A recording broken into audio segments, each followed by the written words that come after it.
Wahyu Jati. Menyingkap tabir indera keenam dalam jiwa.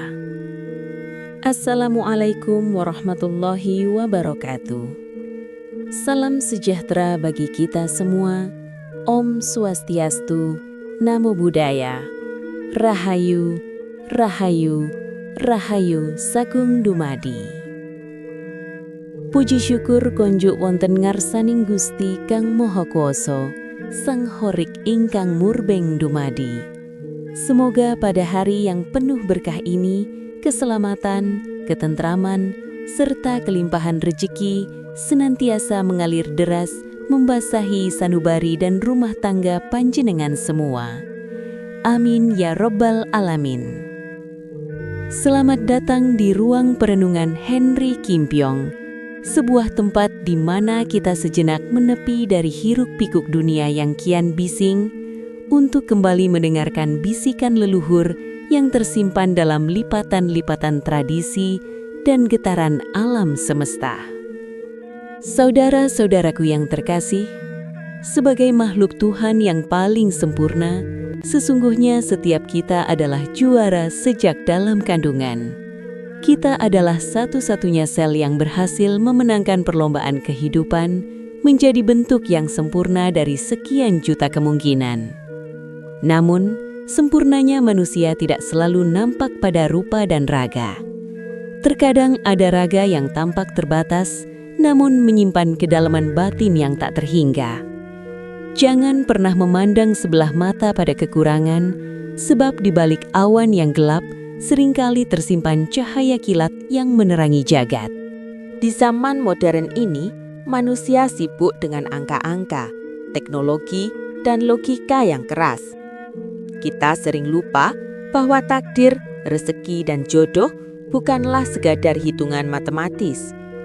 Ada weton yang menyertai nafas kita, ada Neptu yang menjadi takaran energi kita. Hidup manusia modern seringkali terasa hampa karena mereka hanya mengandalkan panca indera yang terbatas. Padahal, ada sebuah jendela di dalam jiwa yang disebut indera keenam. Sebuah jembatan yang menghubungkan diri kita yang fana dengan alam semesta yang abadi. Latar belakang spiritual dan filosofi Jawa. Dalam pandangan kejawen yang luhur, manusia adalah ringkasan dari alam semesta. Kita mengenal jagat cilik yaitu diri kita sendiri dan jagat gede yaitu alam raya. Panca indera kita, penglihatan, pendengaran, peraba, perasa, dan penciuman hanyalah alat untuk menyentuh kulit luar dari kehidupan. Namun indera keenam atau yang sering disebut waskito adalah kemampuan batin untuk menangkap isyarat dari langit sebelum ia jatuh ke bumi. Makna weton dan getaran batin weton. Weton lahir kita bukan sekadar tanggal. Ia adalah getaran kosmis. Saat seseorang lahir, alam semesta memberikan bekal kekuatan batin yang berbeda-beda. Ada yang lahir dengan tabir yang tipis, sehingga sejak kecil ia sudah mampu merasakan apa yang tidak dirasakan orang lain.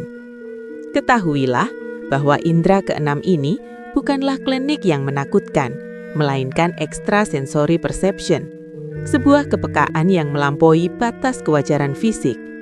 Leluhur kita sering berpesan dalam sunyi, wong sing waspodo bakal nemu rahayu. Artinya, barang siapa yang senantiasa menajamkan batinnya dan waspada terhadap isyarat alam, ia akan menemukan keselamatan. Indera keenam ini adalah anugerah Gusti agar manusia tidak tersesat dalam gelapnya tipu daya dunia. 7 ciri pemilik indera keenam. Mari kita urai satu persatu, perlahan seperti mengurai benang sutra, mengenai 7 tanda yang menunjukkan bahwa Anda adalah pemilik keistimewaan indera keenam. 1. Getaran dejavu yang berulang. Pernahkah Anda berada di suatu tempat baru, namun batin Anda berbisik, "Aku pernah di sini sebelumnya"? Pernahkah Anda bercakap-cakap dengan seseorang, lalu merasa setiap kata yang terucap sudah pernah Anda dengar dalam suatu waktu yang entah kapan? Itulah déjà vu. Secara spiritual, ini bukanlah sekadar gangguan ingatan. Ini adalah visi supranatural yang bocor. Indra keenam Anda sebenarnya sudah pergi mendahului waktu untuk menangkap kejadian tersebut. Namun ia terjepit oleh logika duniawi. Déjà vu adalah bukti bahwa ruh Anda tidak terikat oleh ruang dan waktu. Ia ingin bebas dari belenggu hukum alam, memberikan tanda bahwa Anda memiliki koneksi kuat dengan masa depan. 2. Mimpi yang menembus tabir kenyataan. Mimpi bagi pemilik indera keenam bukanlah sekadar bunga tidur. Ia adalah pesan yang dikirimkan oleh batin ketika nafsu keduniawian kita sedang tertidur lelap. Jika Anda sering bermimpi tentang suatu kejadian, lalu selang beberapa hari kejadian itu benar-benar terwujud dalam nyata, maka sadarilah, itu adalah cara indera keenam Anda memperingatkan otak Anda. Karena saat terjaga, kita terlalu sibuk dengan urusan harta dan hutang, maka indera keenam menggunakan gerbang tidur untuk bicara pada kita. 3. Penyatuan aura saat berjumpa. Pernahkah Anda bertemu orang asing, namun langsung merasa hangat dan cocok seolah kawan lama? Atau sebaliknya, melihat seseorang yang nampak baik, namun batin Anda merasa sesak dan ingin menjauh? Ini terjadi karena adanya interaksi aura. Indera keenam Anda mampu melihat warna jiwa seseorang sebelum mulut mereka bicara. Jika aura Anda dan mereka melebur, akan muncul kenyamanan. Namun jika bertolak belakang, indera keenam akan memberikan sinyal proteksi agar Anda waspada. Ini adalah kompas alami dalam memilih rekan bisnis, sahabat, maupun pasangan hidup agar terhindar dari nasib buruk. 3. Merasakan kehadiran yang tak kasat mata. Dunia ini ibarat samudra. Manusia hidup di permukaannya, namun ada makhluk lain yang hidup di kedalamannya. Jika Anda sering merasa tidak sendirian saat sedang sendirian, atau merasa merinding secara tiba-tiba di bagian tengkuk, itu adalah wujud proteksi alamiah Anda. Merinding adalah reaksi aura yang sedang bergesekan dengan energi luar. Semakin besar keberanian Anda, semakin kuat cahaya aura Anda mengusir gangguan tersebut. Anda adalah orang yang sensitif terhadap tetangga gaib kita. 4. Menangkap prana atau aura benda. Jika Anda menatap sebuah benda atau pemandangan tanpa berkedip dalam waktu lama, lalu melihat sekelebat cahaya atau warna yang menyelimutinya, itu bukanlah ilusi optik. Itu adalah prana, energi kehidupan yang ada pada setiap materi. Tidak semua orang bisa melihatnya. Hanya mereka yang memiliki celah pada tabir indera keenamnya yang mampu menangkap frekuensi cahaya ini. 6. Sekelebat bayangan di sudut mata. Pernahkah Anda melihat bayangan melintas dengan sangat cepat, namun saat Anda menoleh tidak ada siapa-siapa? Ini sering terjadi saat pikiran kita sedang kosong, sedih, atau melamun. Mengapa? Karena saat nafsu duniawi kita sedang istirahat, tabir penghalang indera keenam kita sedikit terbuka. Bayangan itu adalah penghuni dimensi lain yang sedang melintas. Terkadang rumah kita adalah jalan raya bagi mereka. Kepekaan ini menunjukkan bahwa Anda memiliki bakat waskito yang luar biasa. 7. Keajaiban mati suri. Mati suri adalah anugerah terbesar sekaligus misteri terdahsyat.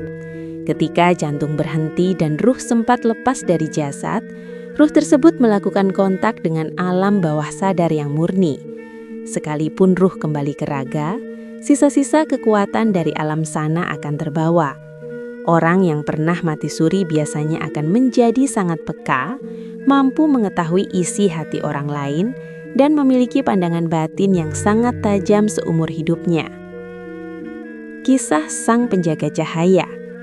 Ada sebuah kisah nyata tentang seorang pria sederhana di pesisir utara Jawa. Ia sering dianggap aneh oleh tetangganya karena sering bicara sendiri atau tiba-tiba membatalkan perjalanan tanpa alasan jelas. Suatu pagi saat warga desa hendak melaut, ia berdiri di dermaga dan berkata, "Jangan melaut hari ini, langit sedang menangis di tengah sana." Banyak yang menertawakannya karena cuaca sangat cerah. Namun mereka yang percaya memutuskan untuk tinggal. Benar saja, 2 jam kemudian badai dahsyat datang tiba-tiba menenggelamkan perahu-perahu yang nekat berangkat. Pria ini tidak belajar ilmu sakti. Ia hanya memiliki indera keenam yang tajam sejak ia mengalami kecelakaan hebat di masa kecilnya. Pesan moral dari kisah ini adalah indera keenam bukan untuk pamer, tapi untuk menjadi penjaga bagi sesama. Ia adalah alat keselamatan yang dititipkan Tuhan melalui kepekaan batin. Petuah kehidupan, nasihat mawas diri.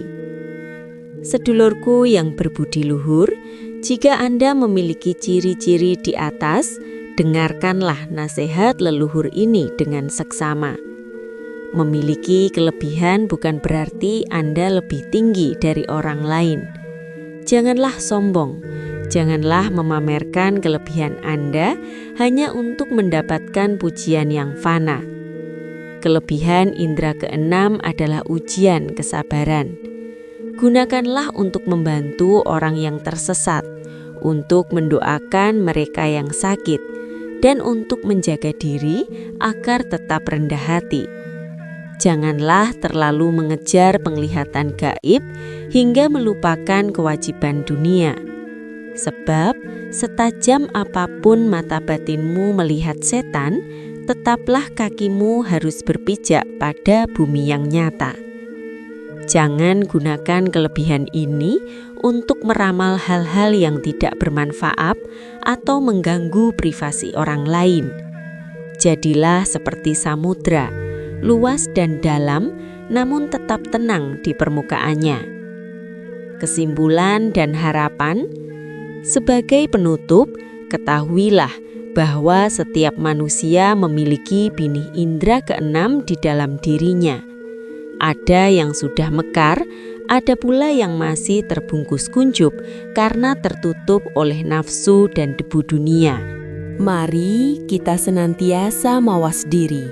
Mari kita asah kepekaan kita dengan cara mendekatkan diri kepada Sang Pencipta, menjaga sholat dan zikir, serta selalu berbuat baik kepada sesama. Sebab cahaya batin yang paling terang hanya bisa bersinar di dalam raga yang penuh dengan kasih sayang. Terima kasih telah menyimak ujangan ini di channel Hendrik Kimpiong. Jika Anda memiliki pengalaman atau pertanyaan, jangan sungkan untuk menuliskannya di kolom komentar. Mari kita saling berbagi cahaya dalam perjalanan hidup ini. Semoga Anda sekeluarga selalu diberkati dengan kesehatan, ketenangan jiwa, dan rezeki yang melimpah dari segala penjuru. Wassalamualaikum warahmatullahi wabarakatuh. Salam sejahtera. Om Santi Santi Santi Om. Rahayu, Rahayu, Rahayu. Ger, kowe anak putuku kabeh, ayo sinau babagan primbon Jawa neng channel Hendrik Kimpiong iki. Bener Ger, ben uripmu kabeh bisa temoto, tentrem, ayem. Nek do pengen sinau weton primbon Jawa langsung wae nek channel YouTube Hendrik Kimpiong. Bener, aja nganti lali di subscribe, like, komen, dan share. Ya.